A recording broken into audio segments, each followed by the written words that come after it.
And this is the old days of good old Christopher Columbus. When Christopher Columbus came across, he had to come across by way of the water, and the water moves like this.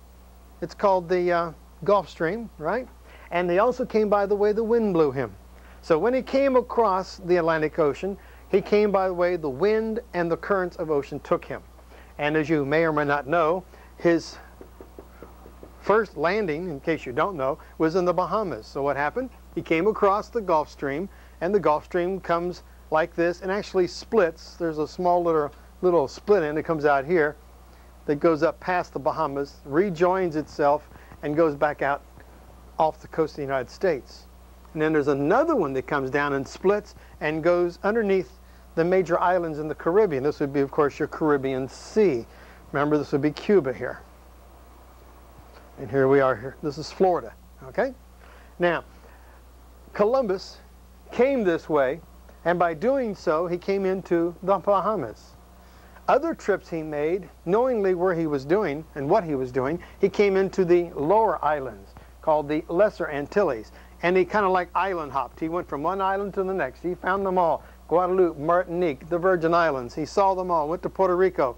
And then he came over to Hispaniola. He knew what he was doing because previous to some of his trips over here, he had set up little villages along the way, or outposts. All right, the whole idea is they came this way across the ocean. When Columbus and all the other explorers went back home again, they went by way of the Gulf Stream, which means they went up this Gulf Stream here, went all the way across the top of the Atlantic, comes down near England, goes down the coast, past Portugal, and brings you right back again. This is an entire wonderful way of traveling when you have a sailing ship. Now let's say if you want to go straight across the ocean, you do have a problem there. This is called the doldrums. Other maps will even call it this, horse latitudes. Meaning, when ships got caught in here, there's no water movement, there's no air movement to speak of, and the ships just sat idle in the water.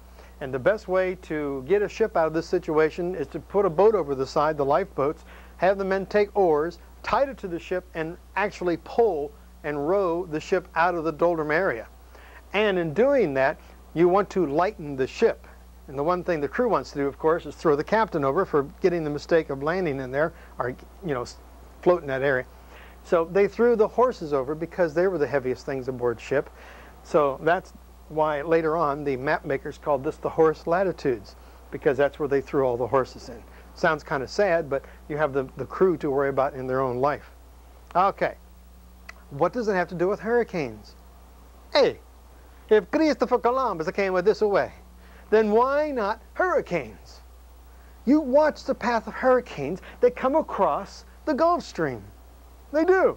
And when they come up the coast of the United States, if they stay out in the ocean, you always notice they curve out and they head back over to England. Yeah, sure, they have bad storms in England caused from hurricanes that have left the area.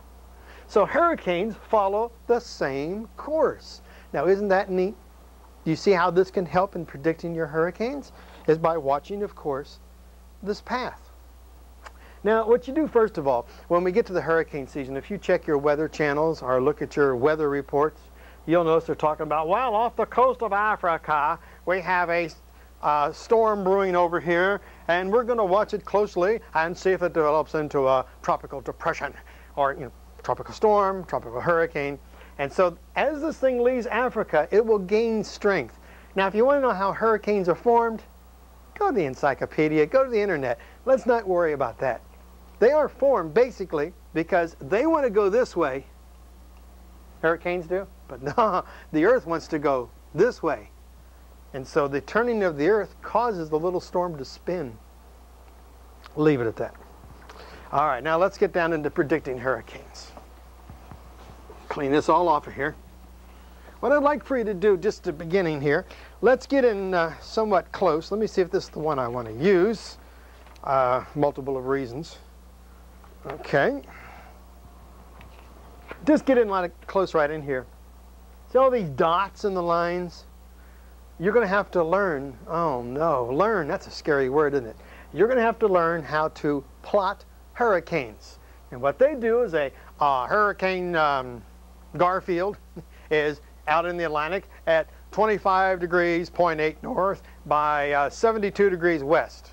Huh? Say what? What they're giving you are the numbers on here. And when you get your map from whoever you get it from, the numbers are already on there for you. That's a blessing. But they're only in certain places. You have to go looking. And you will actually mark where your hurricane is. For example, it would say it's there, and then it's here, and it's there. And what they do, they like to draw lines on it. And you might want to put the date. You know, you put the month and the year, whatever it is, see? And that way you can keep track of how fast it's going. And I would suggest, if you really are interested in the weather, start it when you see there is a storm coming off the coast of Africa. Or look way over here in Mexico, in the Gulf of Mexico. If you see there's a tropical depression over there, a low, then mark it. It'll go this way. And maybe go like that. You just mark it and date it. Because you see, remember I told you some hurricane seasons will begin here in the Gulf, or they may begin over there. It really depends on a multiple of reasons. There's no need to know that unless you want to really get into the study of weather. All right. Now, let me show you something interesting about this. Since I've messed it up, we'll go ahead and keep it. Let me get some masking tape on this thing because, as you see, gravity plays a very important role here in the study of weather. It makes my maps fall down. Okay. I'll put this up here like that. And, okay. If that's crooked to you, just kind of lean your head a little bit. All right. What we're going to do here is we're going to draw the jet stream. Again, multiple reasons. Okay. Jet stream. Okay,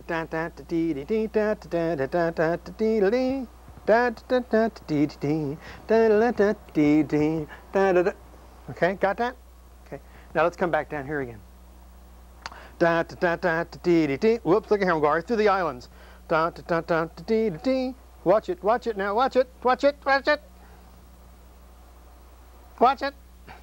Well,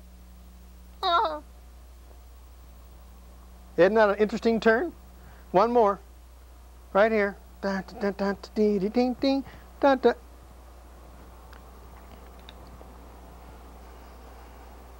it, kids.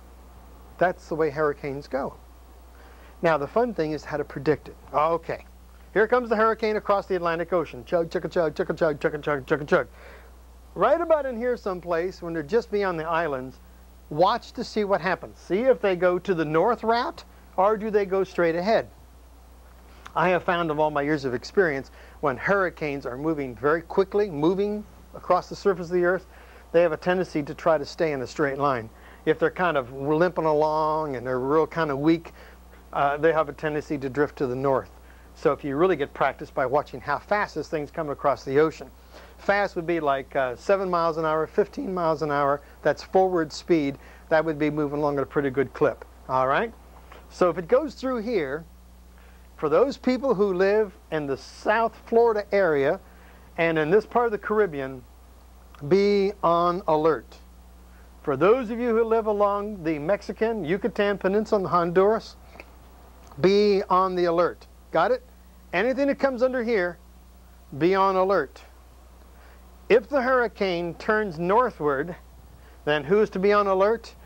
I would suggest anybody along this part of the coast. All right, that's normal running of hurricanes. All right. What I do is I wait to see what the hurricane's going to do here first. Is he going to go straight? Is he going to go north? If he goes north, then I wait till he gets about Puerto Rico. See Puerto Rico there? Just north of Puerto Rico, hurricanes can now take two more different paths. They can go to the north or straight ahead. All right? Those that curve, usually along southern Florida area, we can say bye-bye. But the folks along the East Coast have to watch it. Okay? So if it goes the southern